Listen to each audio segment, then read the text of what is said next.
Bon dimanche à vous tous qui êtes branchés sur la chaîne des références Antenne pour suivre cette émission qui est notre rendez-vous dominical à nous tous où nous parlons des différentes initiatives pour le développement de la République démocratique du Congo. Aujourd'hui, c'est le 18 mai.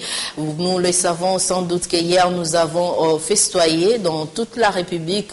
Nous avons commémoré les 17 ans de la révolution de la République démocratique du Congo avec l'entrée triomphante de Mzee Laurent Désiré Kabila, qui nous a légué plusieurs richesses dans ces pays. Et d'ailleurs, grâce à sa vision, qui est la vision du chef de l'État, continue avec la révolution de la modernité qui a bien longtemps commencé avec la pensée des musées qui disait tout le temps de se prendre en charge et de ne jamais trahir le Congo. Eh bien, nous avons festoyé dans toute la République, dans toutes les provinces, comme nous l'avons suivi à travers les images qui ont défilé dans les corps de nos différents journaux télévisés, qui est la presse écrite telles que les provinces, en l'occurrence les provinces du Kasaï oriental avec le gouverneur de la ville, Alphonse Ngoïka Sanji, où on a dit une messe pour commémorer les 17 ans de la révolution de la modernité. Eh bien, bonne fête à tous, à vous qui êtes branchés sur la chaîne des références Antenne. Vous nous suivez dans le monde entier à travers le canal SAT 142. Sachez que nous sommes là. Vous pouvez toutefois intervenir à travers les numéros qui affichés à bas de vos petits écrans pour participer à cette émission ou carrément vous écrivez les messages. Aujourd'hui, nous allons parler d'une initiative qui est scientifique. Vous le savez aussi que, comme moi, que l'informatique bat record en ces jours et l'informatique s'avère être un élément du développement de la République démocratique du Congo, étant donné que le monde est planétaire. Eh bien, tous nous utilisons l'informatique. Aujourd'hui, nous allons parler de cet outil d'informatique car c'est une belle initiative de monsieur Frédéric Koko qui a écrit un livre sur l'informatique et qui voulait nous montrer les bien fondés de l'informatique. Puisque nous avons choisi à parler de l'informatique, nous n'avons pas manqué à épingler notre rubrique, notre reportage qui démontre justement le développement de la République qui doit se faire à travers l'instruction, à travers l'éducation, pourquoi pas à travers la scolarité, car nous approchons vers la fin de l'année 2014, l'année scolaire bien entendu, et nous songeons déjà à scolariser nos enfants pour l'année prochaine. Et nous, dans Initiative et Développement, nous avons choisi de faire un tour aux différents endroits pour voir comment est-ce que les parents se préparent pour la rentrée scolaire prochaine et voir aussi les établissements scolaires, qu'est-ce qu'ils ont prévu par rapport à la modernisation des études en République démocratique du Congo et par rapport aussi à cet outil d'informatique. Et puisque nous allons parler de l'informatique, nous avons fait un tour à un endroit où doit être érigée une école, le collège moderne Les Figuiers dans la commune d'Engalema, non loin de la station météo. Et là-bas, nous avons rencontré des gens qui nous ont parlé du bien fondé de l'informatique, combien est-ce qu'ils comptent valoriser cet outil d'informatique à travers les différentes options de l'école. Là, l'informatique va commencer dès la prématernelle, maternelle, secondaire et humanité, primaire et secondaire. Donc, nous avons vu les comités de pilotage de cette école, le collège moderne de Figuier, et avec eux, nous avons parlé de cet outil d'informatique qui bat record et qui doit être le socle même de l'instruction. Alors, nous vous proposons cet élément que nous avons réalisé pour vous. Question pour nous de vous mettre dans les bains de ce dont on va parler aujourd'hui. Suivez, on se retrouve juste après. École au quartier Binza Météo, dans la commune d'Engalema, le collège moderne Les Figuiers promet d'ouvrir ses portes dès septembre prochain. L'éducation est le meilleur levier du développement d'un pays. Le promoteur de cette école l'a compris. Ainsi, composé de 25 locaux, dont 18 réservés pour les salles de classe, ces espaces ont été bien équipés en vue de faciliter l'apprentissage des enfants qui ne seront qu'à 30 par local.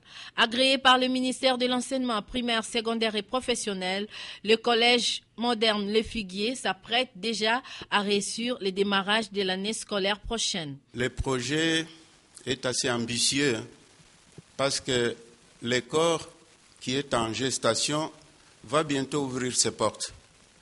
Et nous avons des objectifs à atteindre. Et ce sont ces objectifs qui constituent même le projet qui nous ambitionne pour le moment, c'est-à-dire rehausser le niveau de l'enseignement dans notre pays.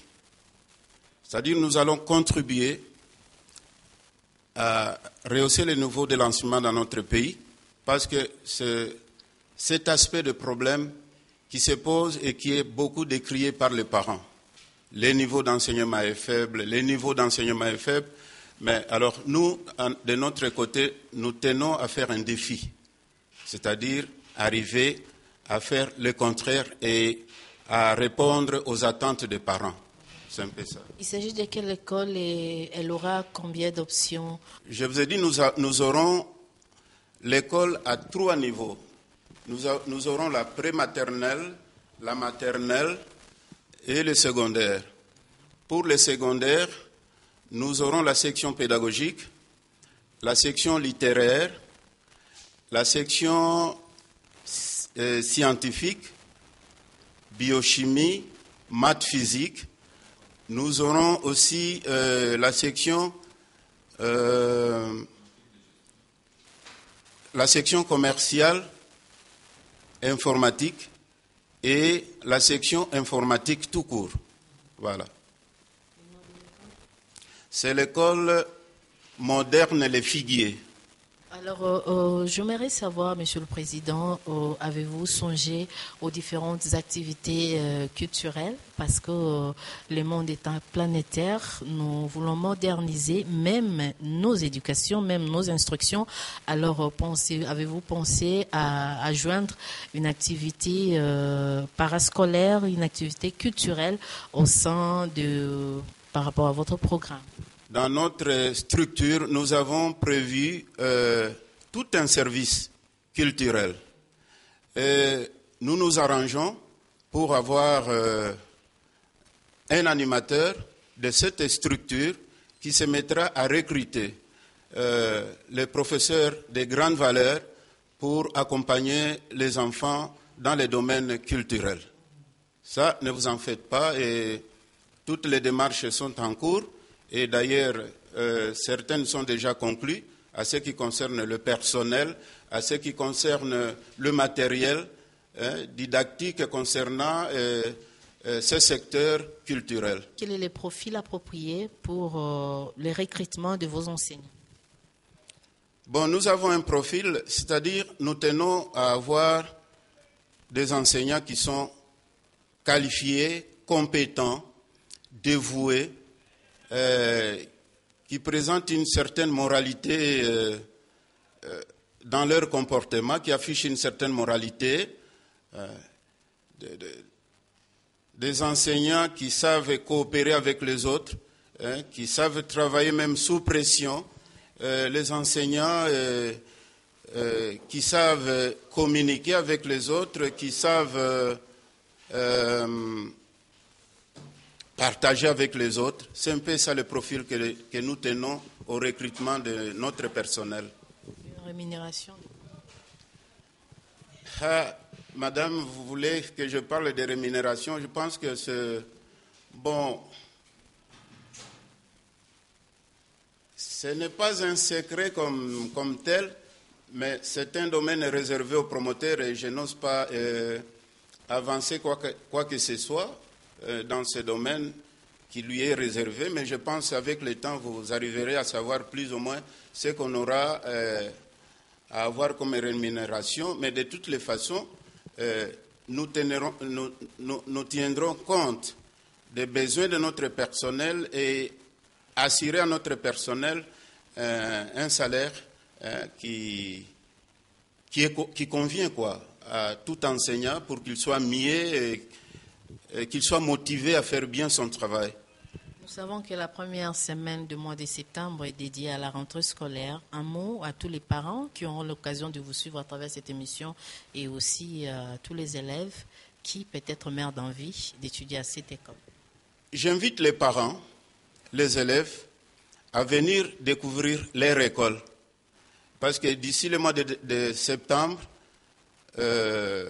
du moins depuis ce mois jusqu'au mois d'août, nous nous mettons au service ou à la disposition des parents. Ils vont venir, ils vont découvrir leur école et pourquoi pas inscrire leurs enfants à cette école qu'on a construite pour eux. Donc je les invite qu'ils viennent nombreux, nous les attendons, le service est permanent depuis à partir, disons, du 18 de ce mois, nos bureaux seront ouverts pour les accueillir. Les collèges modernes des Figuiers. Voilà, des retours sur ce plateau. Nous avons promis que nous allons parler aujourd'hui de l'informatique pour tous, informatique comme outil de développement à ces Congo nouveaux. Eh bien, nous vous avons dit que nous recevons sur ce plateau Monsieur Frédéric Coco, qui est l'auteur même de cet ouvrage, puisqu'il est là. Bonjour, Monsieur Freddy. Voilà. C'est un honneur pour nous de vous recevoir sur ces plateaux. Je signale que M. Freddy a écrit plusieurs ouvrages. Il est à le quatrième livre est en chantier déjà, donc sortira bientôt. Mais pour l'instant, on va parler de sa troisième œuvre, c'est-à-dire l'informatique pour tous, deuxième édition, parce que il y a eu une première édition qui est sortie en 2008, et puis il y a eu un autre ouvrage qui est sorti qu'il a publié, donc le manuel général des micro-informatiques. Vous sentez déjà qu'il tourne tout autour de l'informatique, mais aujourd'hui nous allons plus parler de l'informatique pour tous, deuxième édition, qui est un outil de développement et une œuvre préfacée par le gouverneur de la ville de Kinshasa, André Kimbuta Yango. Alors parlez-nous un tout petit peu de l'informatique pour tous, qu'en est-il exactement? Merci madame pour l'occasion que vous m'offrez. En fait, cet ouvrage, nous l'avons écrit dans le souci de pouvoir mettre à disposition de tout le monde les connaissances de base dans ces domaines de la micro-informatique. Et comme vous le savez, la connaissance pratique de l'informatique à ce jour, constitue à ce jour, en fait, une condition que tout le monde doit remplir pour pouvoir bien évoluer dans la société actuelle, une société qui est très numérisée. Donc c'est en fait ceci qui nous a animés. C'est là aussi et les résultats d'une observation que nous avons faite pendant plusieurs années où nous avons été formateurs dans ce domaine. Il y avait toujours un souci de pouvoir, un souci de la part des apprenants qui souhaitaient toujours avoir en fait un manuel didactique pouvant les aider à mieux pénétrer en fait les connaissances de base en informatique. Et c'est ainsi que nous avons commencé, nous sommes lancés pratiquement dans la publication des ouvrages informatiques.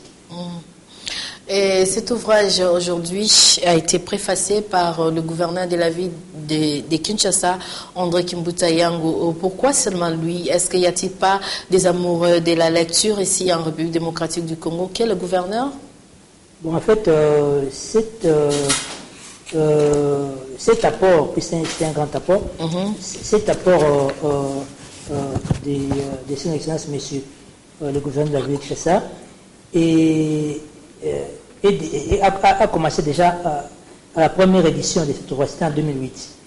En fait, lorsque cet ouvrage était en chantier, j'avais découvert à travers les médias, comme moi je suis un professionnel des médias, j'avais découvert à travers les médias que M. André Kimbuta, notre actuel gouverneur de la ville de Kinshasa, était au-delà de tout, c'était un mathématicien, un pionnier de l'enseignement des mathématiques dans notre pays après le départ des Belges. Et c'est cette réalité, cette autre dimension de monsieur le gouverneur m'avait beaucoup ému. C'est un homme que nous connaissons comme opérateur sportif, opérateur économique, opérateur culturel, opérateur politique aussi. Ouais. Et voilà que au-delà de tout ça, on découvre qu'en fait, C'est un des pionniers de l'enseignement des mathématiques en RDC après le départ des Belges. C'était mathématicien. Et ça nous avait vraiment ému à tel point que nous avons approché ses services et nous avons aussi été bien accueillis. Et ce deal a commencé à cette époque déjà pour la première édition de cet ouvrage et le gouverneur avait accepté de préfacer la première édition de cet ouvrage en tant que mathématicien et la deuxième édition qui vient de sortir en avril 2014, il y a encore un mois à peine, il l'a encore préfacé, puis ça fait la même série qui continue. Alors, Monsieur Frédéric Coco, c'est vrai que vous voulez faire de l'informatique votre passion, en tant qu'un homme des médias aussi. Comment comptez-vous vulgariser ou alors inculquer aux gens d'aimer ces belles œuvres que vous ne cessez de nous publier, d'écrire, juste pour informatiser notre monde, notre ville? En fait, j'ai eu aussi la grâce d'avoir un éditeur. Disons, la plus grande émission d'édition ici chez nous. Et je dirais même ici en Afrique subsaharienne. Ce sont les éditions Mediapol. Mediapol s'était déjà intéressé à ma première publication en 2007, qui n'avait pas été édité par cette maison. Ça a été édité par une autre maison. Et c'est à partir de cette publication que le deal a commencé entre... nous avons été découverts pratiquement par les éditions Mediapol, et le deal a commencé entre cette maison d'édition et nous. Et ça continue. Vous voyez, la première édition est sortie en 2008 pour cet ouvrage, Informatique pour tous. En 2010, suite au bon comportement de cet ouvrage sur le marché, mon éditeur, les éditions Mediapol, ont encore mis un nouveau lot de manuels sur le marché parce que la demande était vraiment très vive. Et en 2013, alors que moi-même, en tant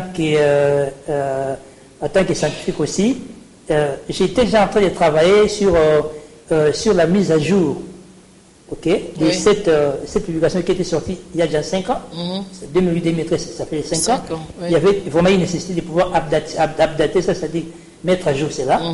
Et du coup, ça a bien coïncidé, les éditions Mediapol vont encore m'approcher, me demander qu'il n'y avait plus ce manuel sur le marché et qu'il y avait une demande croissante. Si je pouvais autoriser à ce qu'on puisse éditer encore cet ouvrage-là, et nous allons parler, j'ai dit l'occasion faisant de larron, nous allons mettre maintenant sur le marché une édition mise à jour. 5 ans après, il y a eu beaucoup de réalités qui ont pu évoluer dans les domaines de l'informatique, il y a eu des notions qui ont pu évoluer, donc il a fallu nécessairement en fait mettre à jour en fait cet ouvrage-là. Ce qui a été fait, un travail de fond a été fait, nous avons pratiquement tout revu. Quand je parle de nous, je parle de moi en tant qu'auteur. Et la maison d'édition. Et la maison d'édition. Et tout ce monde qui est derrière. Et en avril 2014, il n'y a pas longtemps, et mon éditeur a publié cette deuxième édition.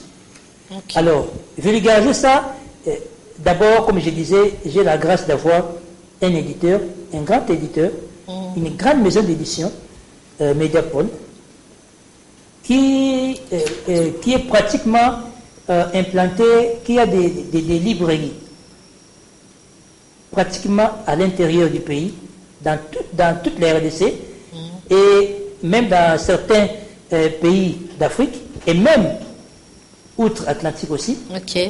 Donc, d'abord, c'est une grâce que j'ai. Et ensuite, moi-même, comme vous l'avez dit, passant, je suis un professionnel des médias. Donc, j'apporte aussi ma petite contribution pour la promotion de toutes ces œuvres à travers les médias aussi. C'est ça.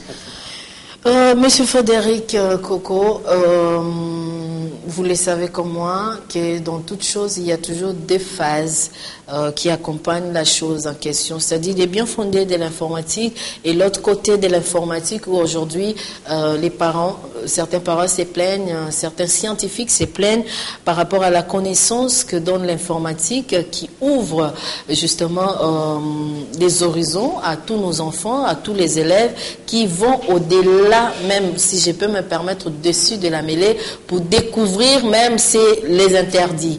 Alors aujourd'hui, l'outil de l'informatique nous aide à nous épanouir. Peut-être on peut ou n'est pas l'étudier à l'école, mais une fois que vous fêtez un livre, vous tombez amoureux d'un ouvrage qui parle de l'informatique, vous pouvez apprendre à travers cet ouvrage et en faisant en même temps la pratique avec nos PC qui sont d'ailleurs à la portée de tous. Mais cela aussi apporte une dépravation par rapport à nos mœurs. Nous qui sommes bantous, nous qui sommes congolais, nous avons notre culture à nous qui se diffère peut-être à celle de l'Occident. Comment comptez-vous pallier à cette action? En fait, tout ce que nous avons ici dans ce monde se présente toujours comme être un couteau à double tranchant. Oui. Je commence même par les couteaux que vous utilisez dans la cuisine pour cuisiner. Ces couteaux vous servent à couper la viande, à couper les oignons, à couper tout ce que vous avez à couper pour pouvoir préparer. Là, c'est le côté positif du couteau. Mais si vous ne faites pas attention à ces mêmes couteaux, ça vous blesse. Oui. Ça peut même causer la mort, cette blessure. L'eau, qui est vitale pour la vie de tout humain, tout être sur Terre, elle est vitale pour notre survie. S'il n'y a pas d'eau, vous ne saurez pas vivre. Mais il y a aussi, d'autre part, cette eau mal utilisée peut aussi vous causer la mort. Okay. Il y a en fait les connaissances, je dirais les connaissances scientifiques que nous acquérons par exemple, au niveau de l'éducation, au niveau de l'instruction, au niveau de l'école. Ces connaissances nous ouvrent des horizons. Ces connaissances nous permettent en fait de comprendre davantage sur notre univers. Mais en fait, ces mêmes connaissances peuvent aussi être utilisées pour nuire. Pour nuire. Okay. Quelqu'un qui a un revolver pour se protéger, il peut aussi mal utiliser pour donner la mort abusivement à une autre personne. Donc l'informatique, en fait, moi j'aime surtout la voir du côté positif. Ok, je souhaite assez que nous puissions saisir cette opportunité dans ce qu'elle nous apporte comme avantage. Alors ne voyons pas ce qu'elle nous apporte comme des avantages. Okay. Pour pouvoir en fait éviter, tant soit peu, que c'est pas toujours évident d'éviter les pires. Pour éviter les pires, il faut du mettre des garde-fous. Oui. C'est pour ça qu'il y a des lois. Okay. C'est pour cela il y a en fait des mots de passe. C'est pour cela qu'il y a en fait des autorisations. Par exemple, il y a certains programmes auxquels on ne peut pas accéder. Tout à fait. C'est-à-dire dans votre micro-ordinateur. Et il y a certains sites Internet auxquels on ne peut pas accéder. Il faut une autorisation. Il faut un mot de passe. Au niveau de nos maisons, nous parents qui mettons à disposition de nos enfants l'outil informatique, nous devons lui mettre des garde-fous. Ok. Alors, nous allons terminer cette émission, mais par une petite question. Vous avez aussi un autre livre, l'informatique en première secondaire, avec exercice, qui est un ouvrage qui est agréé par les ministères de l'enseignement première, secondaire et professionnel. Un mot par rapport à ça? C'est la prochaine publication. Vous avez gagné le pari, hein? C'est la prochaine publication. En fait, l'informatique pour tous, c'est un ouvrage qui est destiné à monsieur tout le monde. Et il y avait une nécessité que nous puissions maintenant entrer dans le domaine scolaire. Le domaine scolaire, pour pouvoir mettre à disposition de la progéniture, en fait, cet outil, c'est-à-dire ce matériel didactique. C'est ainsi que nous sommes lancés à ce niveau-là. Okay. Et notre projet, sur lequel nous avons travaillé pendant plusieurs temps, heureusement a été agréé, a été soumis au ministère, parce que c'est le ministère qui gère l'enseignement chez nous. Nous l'avons soumis au ministère, ça a été étudié par les experts du ministère, et ça a été déclaré, en fait, utile.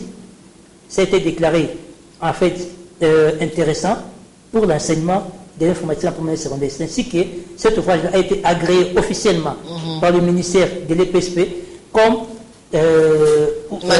manuel de l'informatique à la République démocratique du Congo. Ça sort l'année scolaire prochaine, c'est attendu pour l'année scolaire prochaine, déjà dans quelques mois, et ça sortira toujours chez Mediapol. Voilà, numéro de téléphone, juste pour terminer.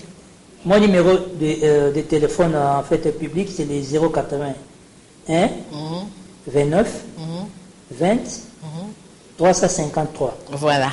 Merci beaucoup, M. Frédéric Coco. J'espère que nous allons encore vous retrouver prochainement, juste au début de l'année, pour parler un tout petit peu de cet outil et aussi de l'informatique en première année secondaire, ouvrage manuel scolaire, manuel didactique, matériel didactique de nos élèves. Merci, vous qui nous avez suivis dans le monde. Vous pouvez appeler au 00243 9 91 12 60 60 00243 9 91 12 60 60 ou vous entrez dans notre page Facebook africamujinga@yahoo.fr.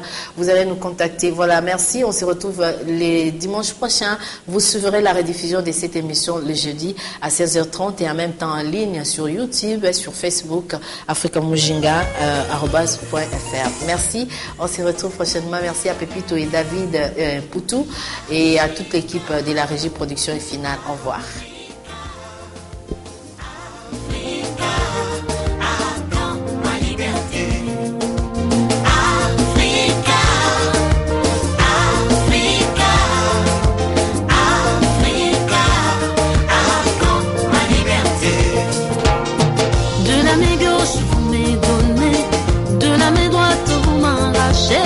Plus que ce que vous m'aviez donné, à quand ma liberté.